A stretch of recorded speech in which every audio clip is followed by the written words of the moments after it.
बिस्मिल्लाहिर्रहमानिर्रहीम। अस्सलामुअलैकुम। हमारे चैनल कहानी हब ऑफिशियल में खुशामदीद। नाजरीन, मैं आज आपके लिए इंतहाई खौफनाक और दिलचस्प कहानी लेकर आई हूँ। लेकिन कहानी शुरू करने से पहले आपसे गुजारिश है कि अगर आपने हमारा चैनल सब्सक्राइब नहीं किया तो आप हमारे इस चैनल को सब्सक्राइब कर लीजिए और बेल आइकन को भी प्रेस कर लें ताकि हर नई आने वाली वीडियो बआसानी आप तक पहुँच सके। शहजाद स्कूल के एक क्लासरूम में बैठा हुआ था। उस वक्त वो अकेला था। कुछ देर कबल ही शहजाद स्कूल आया था। इस स्कूल से उसकी बचपन की यादें वाबस्ता थी। बचपन में इस स्कूल से तालीम हासिल की थी। गांव में दूसरा कोई स्कूल नहीं था और ये स्कूल भी मिडिल तक था। मैट्रिक पास करने के लिए बच्चों को शहर के स्कूल में तालीम हासिल करने जाना पड़ता था। शहजाद ने भी मिडिल पास करने के बाद अपनी बाकी तालीम शहर से हासिल की। तालीम मुकम्मल करके शहजाद मुल्क से बाहर चला गया था। अब पुराना गांव नहीं रहा था। आबादी में बहुत ज्यादा इजाफा हो गया था। बुलंदो बाला इमारतें बन चुकी थी। गांव शहर में तब्दील हो चुका था। जिस स्कूल से उसकी बचपन की यादें वाबस्ता थी वो अब मुकम्मल तौर पे खंडर बन चुका था। स्कूल की हालत देख के उसे बड़ा दुख हुआ। झोंपड़ियां, बुलंद इमारतें बन चुकी थी। स्कूल की इमारत एक प्राइवेट आदमी की मलकियत थी। शहजाद ने वो इमारत उस शख्स से खरीदी। उसकी मुरम्मत कराने का काम शुरू करा दिया। शहजाद ने बाहर मुल्क में रह के कमाई दौलत से शहर में कारोबार शुरू किया। स्कूल में दोबारा तालीम का सिलसिला बहाल करना उसका कमाई करने का मकसद नहीं था। बस शौक था कि स्कूल की इस इमारत से तालीम हासिल की है वो दोबारा तालीमी सरगर्मियों का मरकज बन जाए। वो क्लास के जिस रूम में बैठा हुआ था उसमें वो सबसे आखिरी सीट पे बैठा करता था। उसकी बड़ी ख्वाहिश थी कि वो अगली सीट पे बैठे, मगर मास्टर गुलाम हुसैन उसे आगे बैठने नहीं देता था। उस्ताद गुलाम हुसैन को इससे खुदा वास्ते का बेर था। वो बात बात पे इसकी पिटाई करता। शहजाद की समझ में ये बात नहीं आती थी कि मास्टर गुलाम हुसैन का रवैया दूसरे बच्चों से बड़ा अच्छा था। लेकिन शहजाद को देखते ही उसका चेहरा गुस्से से सुर्ख हो जाया करता। मास्टर गुलाम हुसैन के भाई काशिफ ने गांव में चोरी की थी। उसे चोरी करता देख के शहजाद के वालिद अब्दुल सलाम ने देख लिया था। जिस दुकान से चोरी की थी वो अब्दुल सलाम का दोस्त था। इसलिए अब्दुल सलाम ने सरदार अहमद को बताया कि उसकी दुकान से चोरी करने वाला काशिफ है। वो कपड़ा और दुकान का सामान भी काशिफ के घर से बरामद हो गया था। इसलिए चोरी के इल्जाम में काशिफ को सजा हो गई। यही वजह थी मास्टर गुलाम हुसैन को शहजाद को देखते ही गुस्सा आता और कोई भी बहाना बना के शहजाद की पिटाई करने में देर नहीं लगाता था। शहजाद को ऐसा महसूस हुआ जैसे क्लासरूम में कोई चल रहा है लेकिन वो नजर नहीं आ रहा। उसने उसे अपना वहम जाना क्योंकि चलने की आवाज बुलंद हो। अभी कुछ देर ही गुजरी थी कि उसे महसूस हुआ स्कूल के सहन में कोई चल रहा है। शहजाद ने सोचा कि शायद ठेकेदार आ गया है। उसे ठेकेदार का इंतजार था। वो कुर्सी से उठकर सहन की तरफ आया। सहन में कोई न था। कमाल है, अभी किसी के चलने की आवाज आई थी, अब कोई भी दिखाई नहीं दे रहा। शहजाद ने खुद कलामी। वो हैरानी परेशानी से आगे पीछे देख रहा था। सहन में कोई न था। अचानक उसकी नजर ऊपर की तरफ चली गई। वहां किसी की लाश फंदे में लटकी हुई नजर आई। ये किसी ने खुदकुशी कर ली और वो भी मेरे स्कूल में। इसे और कोई जगह नजर नहीं आई। मुझे पुलिस को फौरी तौर पे मुतले करना होगा। ये सोच के वो दरवाजे की तरफ बढ़ा। उसी वक्त ठेकेदार उस्मान दरवाजे से अंदर दाखिल हुआ। वो भी शहजाद को परेशान देखकर हैरान हो गया। अभी वो कुछ पूछने ही वाला था, शहजाद उससे मुखातिब हुआ। ठेकेदार उस्मान, किसी ने हमारे स्कूल में खुदकुशी कर ली है। खुदकुशी कर ली है? एक लम्हे को उस्मान भी खौफजदा हो गया। देखो, फिजा में लाश लटक रही है लेकिन यहाँ तो कोई भी नहीं, ठेकेदार उस्मान ने कहा। शहजाद ने जिस जगह लाश लटकी हुई देखी थी वहाँ से अब लाश गायब थी। वो खुद भी लाश गायब हो जाने पे हैरत ज़दा रह गया था।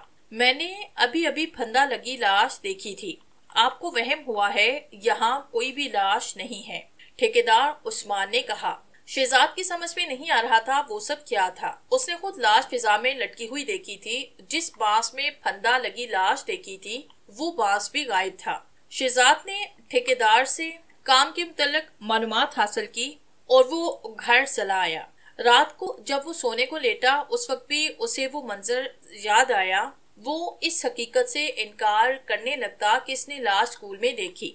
उसने लाश देखी थी, लेकिन फिर वो अचानक गायब कहाँ हो गई। शहजाद वो मंजर भी आज तक भूल नहीं सका था। मास्टर गुलाम हुसैन ने उसे काम न करने पे खूब पीटा, जिससे उसे एक दिन बुखार आया। बुखार आने पे वो होमवर्क करना भूल गया था। इस बात को जवाब बना के मास्टर गुलाम हुसैन ने उसकी डंडे से खूब पिटाई कर दी थी। ऐसे लग रहा था कि आज वो इसके हाथ से मर जाएगा। हालांकि कुछ बच्चे और भी थे जो के होमवर्क करके नहीं लाए थे। उनको मास्टर गुलाम हुसैन ने सजा देके बिठा दिया था। शहजाद ने जिंदगी में बहुत ज्यादा पिटाई खाई थी, इसलिए वो बुरी तरह से हाम गया था। उसने बेहतरी इसी में जानी कि वहां से चला जाए, वरना आज यकीनन उसके हाथ पैर तोड़ दिए जाएंगे। शहजाद पिटाई से बचने के लिए क्लासरूम से बाहर निकला। स्कूल का गेट बंद था, इसलिए वो सीढ़ियां चढ़ता हुआ छत पे भागा।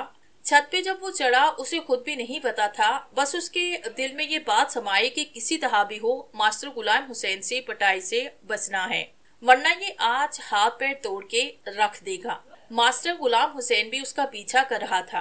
वो सूरत शहजाद को माफ करने के मूड में नहीं था। शहजाद स्कूल की छत पे पहुंचा। उसके पीछे मास्टर गुलाम हुसैन भी छत पे आया। उस साथ से कोई रास्ता नहीं था। वो खौफजदा होके पीछे की तरफ सिड़कने लगा।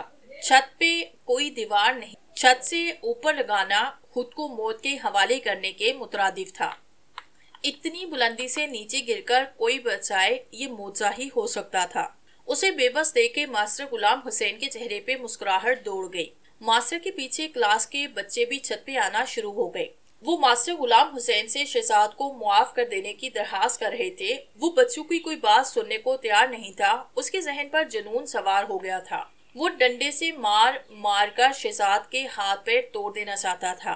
भाग, अब यहाँ से कहाँ भागेगा। शहजाद के जहन में एक ही बात थी कि चाहे कुछ भी हो, उस्ताद की पिटाई से बचना है। इसका जहन तेजी से काम कर रहा था। मास्टर गुलाम हुसैन जैसे ही उसे पकड़ने को लिपका, वो तेजी से वहां से हटा।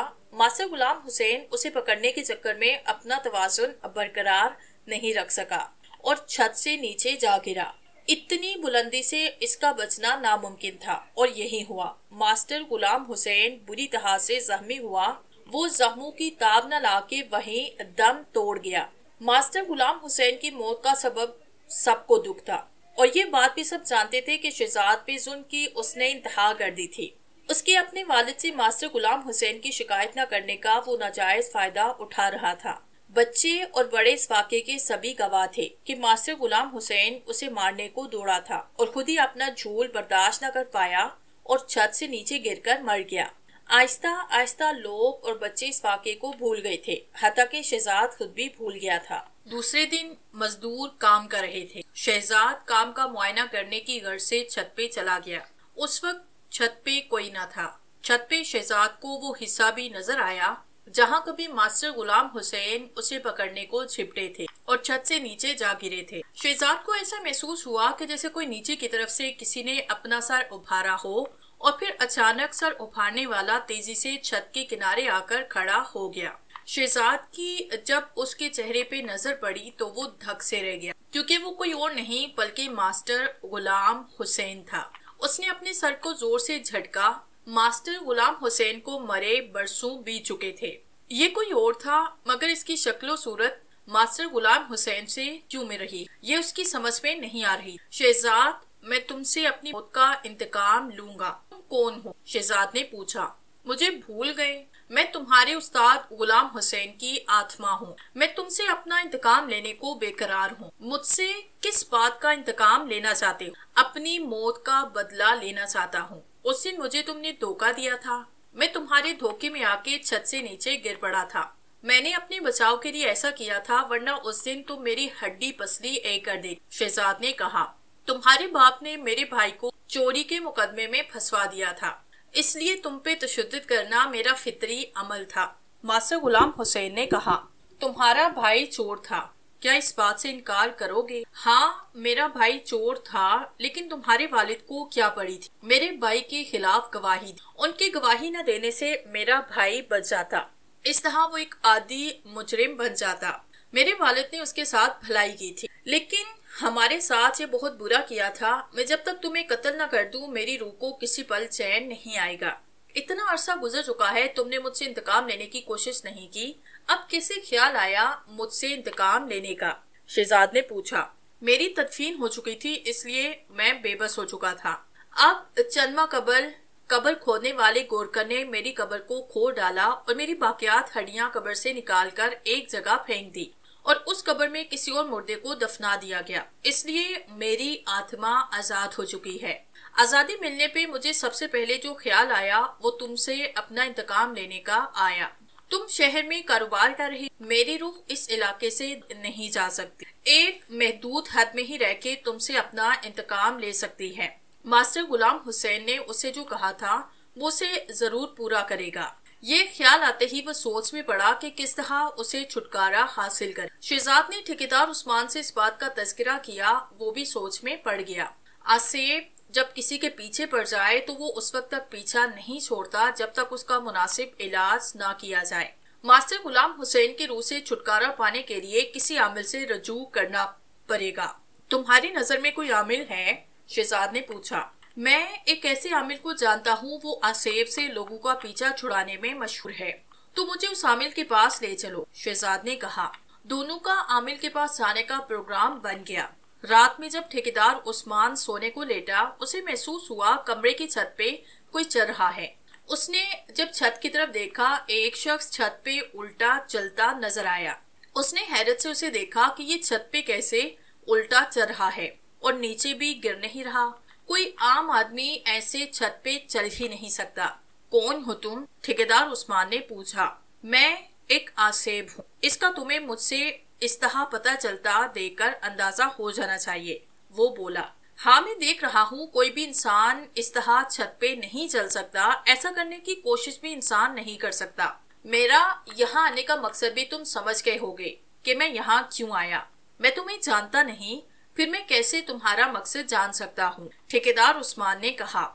अच्छा, तुम मुझे नहीं जानते? लो सुनो, मैं मास्टर गुलाम हुसैन की आत्मा हूँ और तुम्हें इस बात से रोकना चाहता हूँ कि तुम शहजाद को किसी आमिल के पास लेकर नहीं जाओगे। क्यों लेकर नहीं जाऊं? इसलिए कि मैं शहजाद को जान से मार देना चाहता हूँ। वो जब तक कत्ल नहीं होगा, मेरी आत्मा को चैन नसीब नहीं होगा। तुम आखिर शहजाद को मारना क्यों चाहते हो? शहजाद के वालिद अब्दुल सलाम ने मेरे भाई को चोरी के इल्जाम में जेल भिजवा दिया था। मैं इस बात का इंतकाम लेने को शहजाद को बात बात पे सख्त सजा देने लगा था। एक दिन उसे सजा देने के चक्कर में छत से नीचे गिर के हलाक हो गया। अब मैं इस पोजीशन में आ गया हूँ कि शहजाद और उसके वालिद अब्दुल सलाम से इंतकाम ले सकूं, लेकिन शहजाद ने अपने वालिदैन को शहर में अपनी फैमिली के साथ रखा हुआ है। मैं इस इलाके में रह के उन लोगों से इंतकाम लूंगा। जब अब्दुल सलाम को पता चलेगा कि यहाँ शहजाद मर गया है, वो शहर से दौड़ा दौड़ा अपने बेटे की लाश लेने आएगा। बस मैं उस सुनहरी मौके से फायदा उठा के अब्दुल सलाम को भी जान से मार के अपने इंतकाम की आग को ठंडा कर लूंगा। मैं तुम्हें ऐसा नहीं करने दूंगा। मेरे रास्ते की दीवार मत वरना पहले मैं तुम्हें मारूंगा, उस शख्स ने धमकी दी। ये वक्त बताएगा, उस्मान ठेकेदार ने कहा। तुम्हें इस बुरे आमिल पे बड़ा भरोसा है, मैं भी देखता हूँ वो मेरा क्या बिगाड़ता है। ये कहते हुए वो आत्मा गायब हो गई। दूसरे दिन जब ठेकेदार उस्मान ने शहजाद को ये बात बताई तो वो भी परेशान हुआ। ये वाकई बड़ी तशवीशनाक बात थी। तुमने फिर क्या सोचा है? मैं जरूर तुम्हें आमिल के पास लेकर जाऊंगा, ठेकेदार उस्मान ने कहा। अगर तुम्हें आसेब ने तंग किया फिर क्या करोगे? शहजाद ने पूछा। आसेब मेरा कुछ नहीं बिगाड़ सकेगा, इतना मुझे भी अंदाजा है। वो सिर्फ मुझे तुम्हें आमिल के पास ले जाने से रोकना चाहता है, ठेकेदार उस्मान ने कहा। वो एक बहादुर इंसान था, इसलिए शहजाद को ठेकेदार उस्मान आमिर बदरुद्दीन के पास ले गया। उस्मान, अच्छा हुआ तुम शहजाद को मेरे पास ले आए, वरना मास्टर गुलाम हुसैन का आसेब अपने मकसद में कामयाब हो जाता। आमिर बदरुद्दीन ने मुलाकात होने पे कहा। आसेब ने उस्मान को भी धमकी दी है, शहजाद ने कहा। वो अब तुम दोनों का कुछ नहीं बिगाड़ सकेगा, बेफिक्र हो। जैसा मैं कहूँ वैसा ही तुम्हें करना है, आमिर बदरुद्दीन ने कहा। ठीक है, हम ऐसा ही करेंगे, शहजाद ने कहा। मैं तुम्हें स्कूल में और दोनों के घरों में छिड़कने के लिए पानी दे रहा हूँ, उसे सुबह शाम छिड़कना है। और हाँ, कब्रिस्तान में जाके मास्टर गुलाम हुसैन के ढांचे की हड्डियां तलाश करके कब्रिस्तान में गड़ा खोद के दफन कर देना। ये हमें कैसे पता चलेगा कि कब्रिस्तान में पड़ी हड्डियां मास्टर गुलाम हुसैन की हैं? शहजाद ने आमिल से पूछा। कब्रिस्तान में कब्र बनाने वाले गोरकन को सब पता होता है। किस कब्र की हड्डियां उसने कहाँ छुपाई। उसे थोड़ा लालच देना, वो तुम्हें हड्डियां बता देगा कि कहाँ छुपाई हैं। ये काम जितना जल्दी हो सके कर डालो, आमिल ने कहा। शहजाद और ठेकेदार उस्मान को आमिल बदरुद्दीन ने 2 पानी की बोतलें दी, जिनका पानी उन्हें अपने घर और स्कूल में छिड़कना था। शहजाद और ठेकेदार के लालच देने पे कब्रिस्तान के गोरकन सुलेमान ने उसे बताया कि उसने मास्टर गुलाम हुसैन की बाकियात यानी ढांचे की बचाने वाली हड्डियां कहाँ छुपाई हैं। शहजाद के हुक्म पे उसने एक झाड़ी से हड्डियां निकाल के एक गड्ढे में दफन कर दी। रात जब शहजाद सोने को लेटा, उसे ख्वाब में मास्टर गुलाम हुसैन नजर आया। वो इंतहाई गुस्से में थे।